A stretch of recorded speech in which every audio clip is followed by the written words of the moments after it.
Good morning, eighth grade. How are we doing? I hope that we're having a good day, a good start to our morning.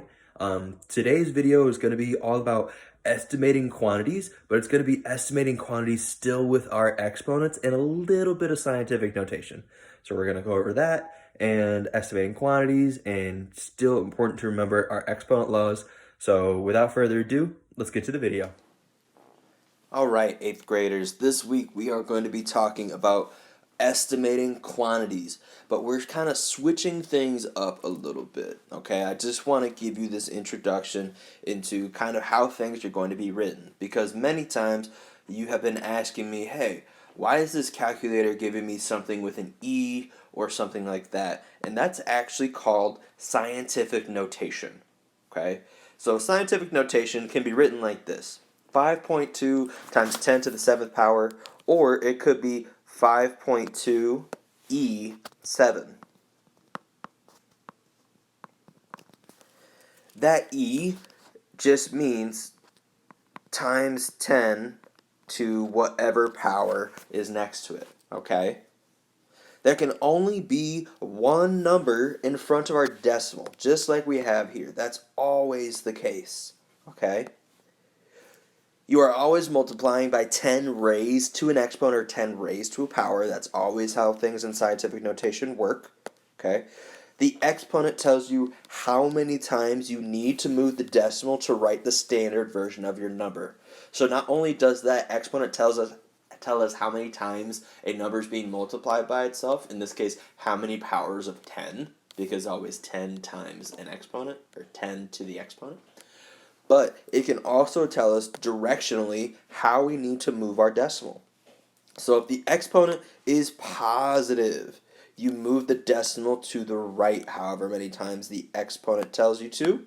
So in this case, for our example, it would be positive 7, so that means I need to move my exponent 7 times to the right in order to be able to write that number in standard form, which would be a pretty big number. And if the exponent is negative, then you move the decimal to the left however many times that exponent says to. Okay. So these are just some of the important points that go along with scientific notation. There is much more that we can talk about, but I just wanted to give you the basics before we move into what we're talking about today. So let's get to a couple of examples. In 1723, the population of New York City was approximately 7,248. By 1870, almost 150 years later, the population had grown to 942,292. We want to determine approximately is an important word here, how many times greater the population was in 1870 compared to 1723. So that word approximately lets us know that we don't need to find an exact precise answer, so instead we can round. So I'm going to say that the population, so the pop of 1723, well, that was 7,248, and if I want to think about this in terms of powers of 10, 7,000 is really, really close to 10,000. And I can write 10,000 or 10 as 10 to the 4th power. Because again, it's 10 or 1, move it over 1, 2, 3, 4. Okay? So that's how I could go about doing that. So let me rewrite 10,000 for you there. And then the population of 1870, again, because it says that word approximately, it has to say that, of 1870.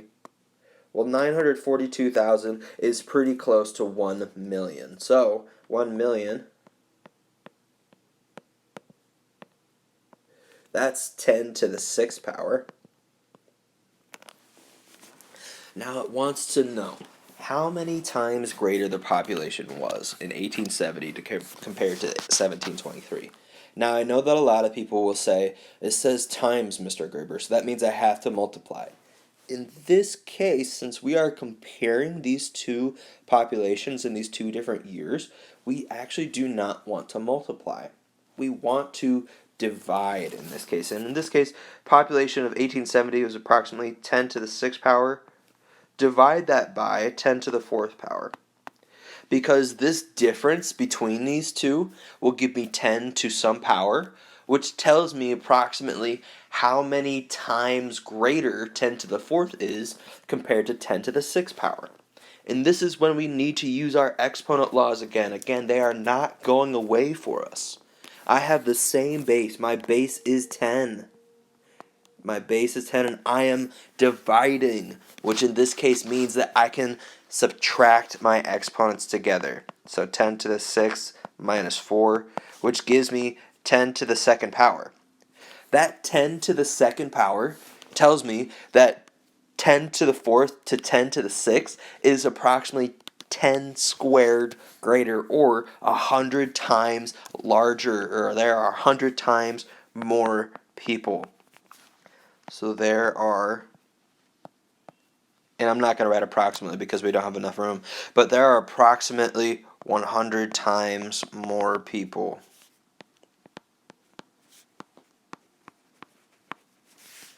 in New York City in comparison from 1723 to 1870. So whenever it says how many times greater, and we're working with our exponents and things like that, they want you to divide. Because that division, this right here, 10 to the second power, that exponent will tell you it's approximately 10 times 10 greater, or 100 times, or 10 squared larger. Okay? Let's try another example to help us out here. The Federal Reserve, that's the place that holds all of our money, okay, states that the average household in January of 2013 had $7,122 in credit card debt.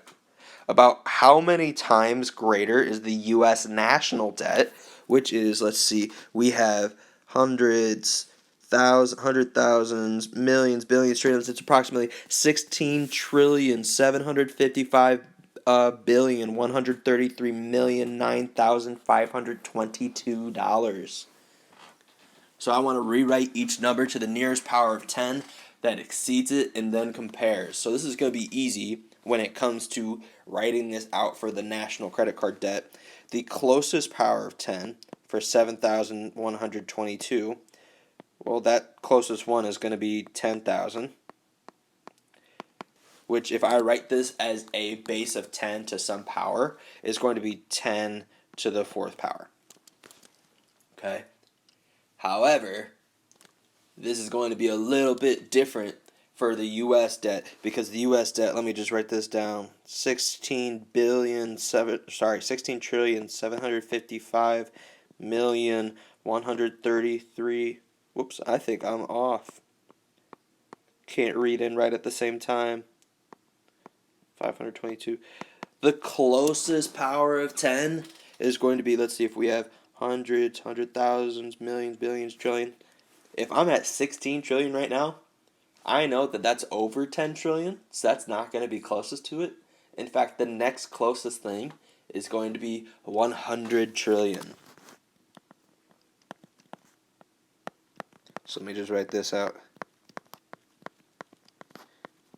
There's not even enough zeros, not even enough room. So in this case, I know that I need to move my decimal 1, 2, 3, 4, 5, 6, 7, 8, 9, 10, 11, 12, 13, 14 times from the end of the number. So this is equivalent to 10 to the 14th power. And here I see my question again about how many times greater is the U.S. national debt.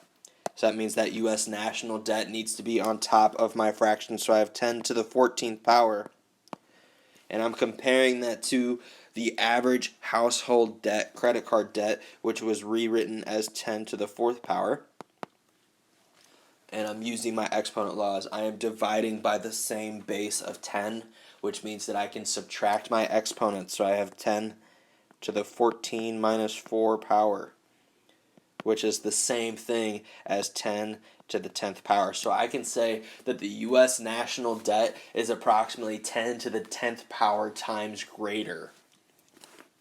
So it's approximately, whenever we see a squiggly equal sign like this, that means approximately 10 to the 10th power times greater.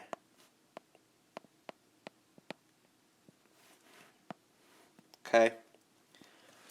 So those are all the examples that I have. Again, it's important to remember one, our exponent laws. They keep coming up and they're not going away. If you still have questions about those exponent laws, feel free to watch the previous YouTube videos that I have about our exponent laws.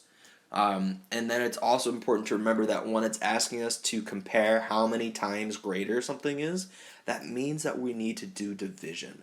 Because when we try to figure out that difference between our exponents, remember, exponents tells us how many times we are multiplying by itself.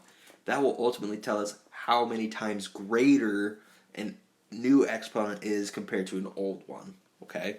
So if you have any other questions, feel free to write a comment in the comment section down below, or you can message me on Schoology. But until next time, I hope that you have a great day.